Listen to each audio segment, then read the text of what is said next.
દાદરાના દેમની road સ્થિત school ફળિયા વિસ્તારમાં રવિવારે મોડી રાત્રે એક ચકચાર મચાવી દેતી હત્યાની ઘટના સામે આવી છે. મળતી માહિતી મુજબ સ્કૂલ ફળિયાના રહેવાસી અને વ્યવસાય ટેમ્પો ચાલક એવા 35 વર્ષીય પ્રિતેશ પટેલની અજાણ્યા શખ્સોએ ઘરમાં ઘૂસીને ધારદાર હથિયાર વડે નિર્મમ હત્યા કરી નાખી છે. જાણવા મળ્યા મુજબ 7 જૂનની મધરાત દરમિયાન કેટલાક અજાણ્યા લોકો પ્રિતેશ પટેલના ઘરે ઘૂસ્યા હતા અને તેમના પર જીવલેણ હુમલો કર્યો હતો. હુમલાખોરોએ ધારદાર હથિયારથી અનેક ઘા મારી તેમની હત્યા કરી નાખી હતી, જેના કારણે તેમનું ઘટનાસ્થળે કરુણ મોત નીપજ્યું હતું. ઘટનાની જાણ થતાં દાદરા આઉટપોસ્ટ પોલીસ તાત્કાલિક સ્થળ પર પહોંચી હતી અને સમગ્ર ઘટના સ્થળનું નિરીક્ષણ કર્યું હતું. પોલીસે મૃતદેહનો કબજો મેળવી પોસ્ટમોર્ટમ માટે મોકલી આપ્યો છે તેમજ સમગ્ર મામલે તપાસ શરૂ કરી છે. આ હત્યાકાંડના પગલે સમગ્ર વિસ્તારમાં ચકચાર મચી ગઈ છે અને સ્થાનિક લોકોમાં ભયનો માહોલ જોવા મળી રહ્યો છે. મૃતકના પરિવારજનોએ પોલીસ અધિક્ષક અને એસપી સમક્ષ હત્યામાં સંડોવાયેલા આરોપીઓને તાત્કાલિક ઝડપી પાડી કડક સજા કરવાની માંગ કરી છે. હાલ પોલીસ વિવિધ પાસાઓને ધ્યાનમાં રાખીને તપાસ આગળ ધપાવી રહી છે અને અજાણ્યા આરોપીઓની શોધખોળ હાથ ધરી છે. દાદરામાં બનેલી આ સનસનાટીભરી હત્યાના ઘટનાના કારણે સમગ્ર વિસ્તારમાં હચમચાવી દીધો હતો.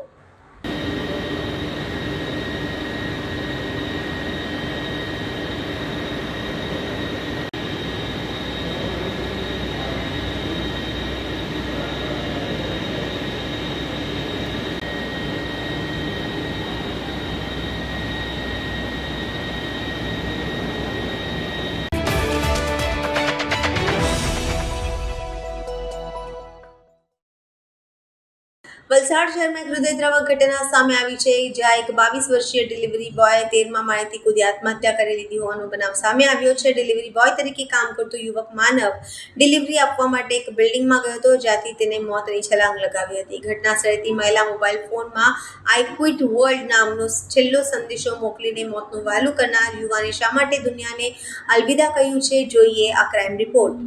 વલસાડ શહેરના ગુજરાત હાઉસિંગ બોર્ડ વિસ્તારમાં આવેલી દમનગંગા બિલ્ડિંગમાં રવિવારે એક ચકચારી ઘટના બની હતી. માનવ રાજુભાઈ પટેલ નામનો 22 વર્ષીય યુવક ડિલિવરી બોય તરીકે ફરજ બજાવતો યુવાન એક પાર્સલ પહોંચાડવા માટે બિલ્ડિંગના 13મા માળે ગયો હતો. બિલ્ડિંગ 13મા માળે પહોંચ્યા બાદ તેને અચાનક નીચે કૂદી આત્મહત્યા કરી લીધી હોવાનું સામે આવ્યું હતું. યુવક નીચે પટકાતા આસપાસના લોકો દોડી આવ્યા હતા અને તરત જ પોલીસ તેમજ 108 એમ્બ્યુલન્સને જાણ કરવામાં આવી હતી. ગંભીર હાલતમાં યુવકને હોસ્પિટલ ખસેડવામાં આવ્યો હતો, પરંતુ તબીબોએ તેને મૃત જાહેર કર્યો હતો. પ્રાથમિક તપાસ દરમિયાન પોલીસને યુવકનો મોબાઈલ ફોન મળ્યો હતો. તપાસમાં જાણવા મળ્યું છે કે ઘટનાના લગભગ 2 કલાક પહેલા યુવકે પોતાના મોબાઈલમાં આઈ ક્વિટ વર્લ્ડ નામની સ્ટોરી મૂકી હતી. આ ઉપરાંત કેટલાક ફોટા અને સંદેશાઓ પણ મળ્યા હતા. મૃતક યુવક છેલ્લા કેટલાક સમયથી આર્થિક મુશ્કેલીઓનો સામનો કરી રહ્યો હતો. માનવ પટેલના પિતાનું થોડા મહિના પહેલા જ અવસાન થયું હતું અને તેના પરિવારમાં તેની વિધવા માતા અને તેની નાની બહેન હતી. તમામ જવાબદારી આ યુવાન માનવના શિરે હતી. નોકરીમાં મળતી ઓછી આવક અને વધતા ખર્ચના કારણે તે તણાવમાં રહેતો હતો. જો કે તેને આર્થિક સમસ્યાઓનું સમાધાન કરવા માટે એક ગંભીર ભૂલ કરી હતી. માનવે ઓનલાઈન લોન લીધી હતી અને આ ઓનલાઈન લોનના ચક્કર માટે એટલો બધો ફસાઈ ગયો હતો કે છેલ્લા એક અઠવાડિયાથી ખૂબ જ ટેન્શનમાં રહેતો હતો.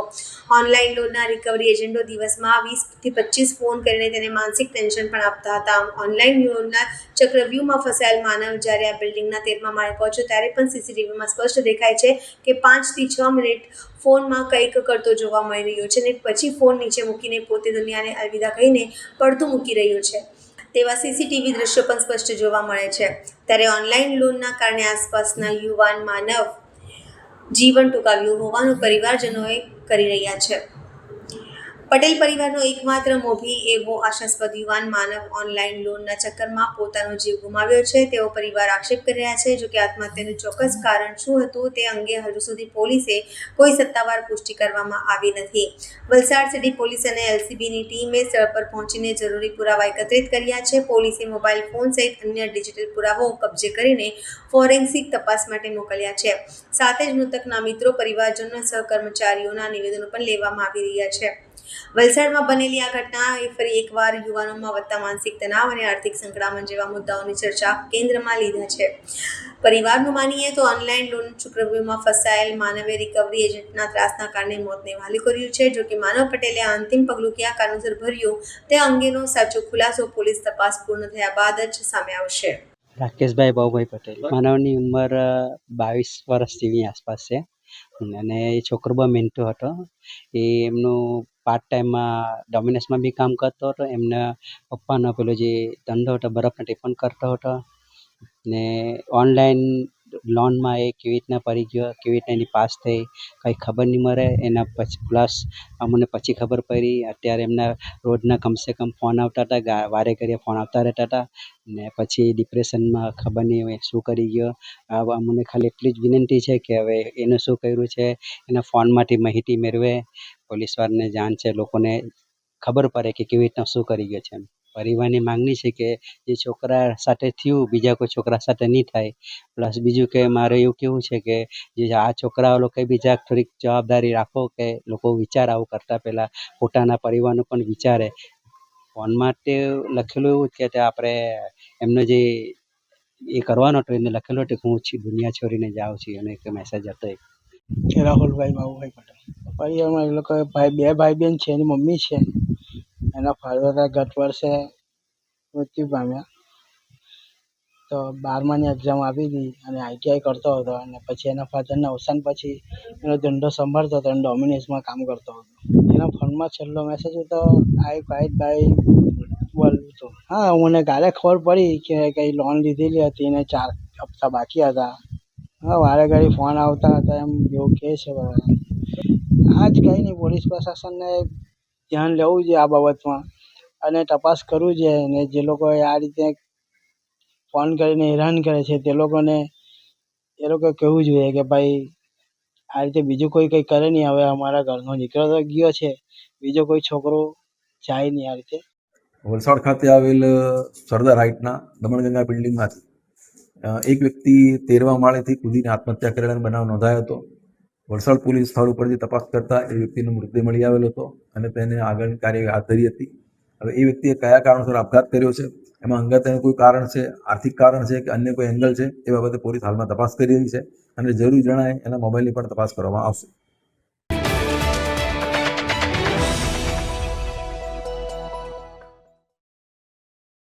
વલસાડ શહેરમાં શિક્ષણ ક્ષેત્રે મેળવેલી સફળતા જે ઉજ્જવલ ભવિષ્યની ચાવી છે અને આ સફળતાના બિરદાવવા માટે વલસાડની જાણીતી સામાજિક સંસ્થા જનસેવા સમિતિ દ્વારા એક ભવ્ય કાર્યક્રમનું આયોજન કરવામાં આવ્યું હતું.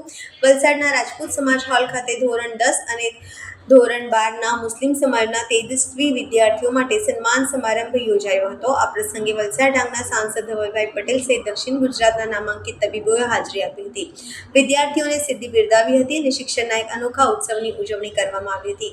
જનસેવા સમિતિ વલસાડ દ્વારા આયોજિત તેજસ્વી તારલાઓનો સન્માન સમારંભ 2026માં મોટી સંખ્યામાં વિદ્યાર્થીઓ અને વાલીઓ ઉમટી પડ્યા હતા. આ ગૌરવશાળી સમારંભમાં મુખ્ય અતિથિ વિશેષ તરીકે વલસાડ ડાંગ જિલ્લાના સાંસદ ધવલભાઈ પટેલ ઉપસ્થિત રહ્યા હતા. તેમણે પોતાના પ્રવચનમાં તેજસ્વી વિદ્યાર્થીઓને આકરી મહેનત બદલ અભિનંદન પાઠવ્યા હતા અને દેશના વિકાસમાં ભાગીદાર બનવા પ્રેરણા આપી હતી. કાર્યક્રમનું પ્રમુખ સ્થાનેથી દક્ષિણ ગુજરાતના જાણીતા સર્જન ડોક્ટર મુશ્તાક કુરેશીએ વિદ્યાર્થીઓને ઉચ્ચ શિક્ષણ અને કારકિર્દી અંગે માર્ગદર્શન પૂરું પાડ્યું હતું. આ પ્રસંગે આમંત્રિત મહેમાનો તરીકે ઉપસ્થિત ડોક્ટર પરવેશ શેખ અને ડોક્ટર સૈયદ શાહબુબ કે પણ વિદ્યાર્થીઓનો ઉત્સાહ વધાર્યો હતો. સંસ્થાના પ્રોજેક્ટ ચેરમેન ફિરોઝ શેખ અને જનસેવા સમિતિની ટીમે કાર્યક્રમને સફળ બનાવવા માટે ભારે જહેમત ઉઠાવી હતી. નાની નાની બાબતોમાં જીવનમાં મોટો તફાવત લાવે છે. આ સૂત્ર સાથે યોજાયેલા આ કાર્યક્રમે સન્માનિત થયેલા તમામ વિદ્યાર્થીઓના ચહેરા પર એક નવી ઉર્જા અને સ્મિત લાવી દીધું હતું. Advocate Abdul Rashid Sheikh to please come on stage and felicitate the deserving. A big thankful to our sponsors, Mr. Ayaz Edward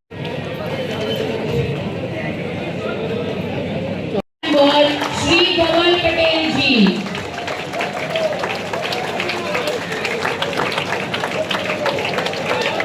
Abdul Rahman Sheikh to come forward and Dhavalbhai.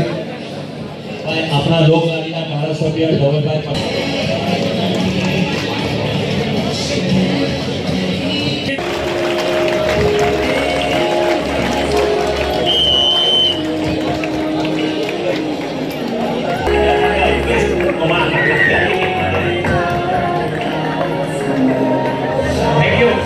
કાર્યક્રમ છે એના લીધે મને લેટ થયું તો મારા લઘુમતી સમાજના દરેક લોકોને મારી વાત ચાલુ કરું પણ એના પહેલા સૌથી પહેલા હું દિલથી તમને બધાને માફી માંગુ છું.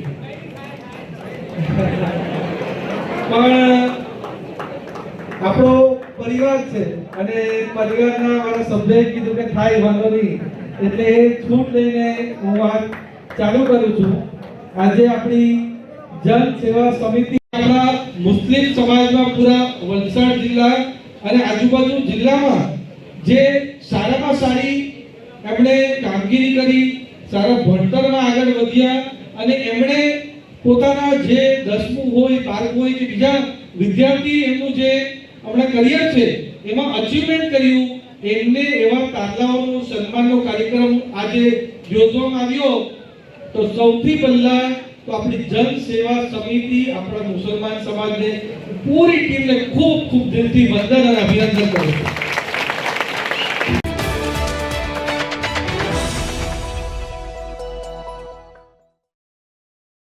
લહાણુભાઈ લીટિયાભાઈ ગાયકવાડ રહે કપરાડા સાવરફળિયાનાઓ તથા પિતા બાબુભાઈનાઓ મુકેશની સ્પ્લેન્ડર મોટરસાયકલ નંબર GJ15KK 9830 ઉપર બેસી માંડવા ખાતે આવવા નીકળ્યા અને તેમની પાછળ મોટરસાયકલ ઉપર પત્ની અરુણાબેન નાઓ સાથે આવતા હતા અને 8:30 વાગ્યાના સુમારે માંડવા કસ્તુનિયા ફળિયા કુંભઘાટ પાસે આવતા ટેન્કર નંબર MH04HY4877 ચાલકે પૂર ઝડપે અને ગફલતભરી રીતે હંકારી લાવી એક હુન્ડાઈ કાર નંબર MH15GX4183 ને પાછળથી ટક્કર મારી હતી તથા તેની આગળ ચાલતો આઈસર ટેમ્પો નંબર GJ17UU4331 ને પાછળથી ટક્કર મારતા હતા, જેથી કાર તથા ટેમ્પો ડિવાઈડર પર ચડી ગઈ અને રોડની બીજી બાજુ જતા રહેલાને તેની આગળ ચાલતી મુકેશની મોટરસાયકલને પાછળ ટક્કર મારી એક્સિડન્ટ કરવામાં આવ્યો હતો.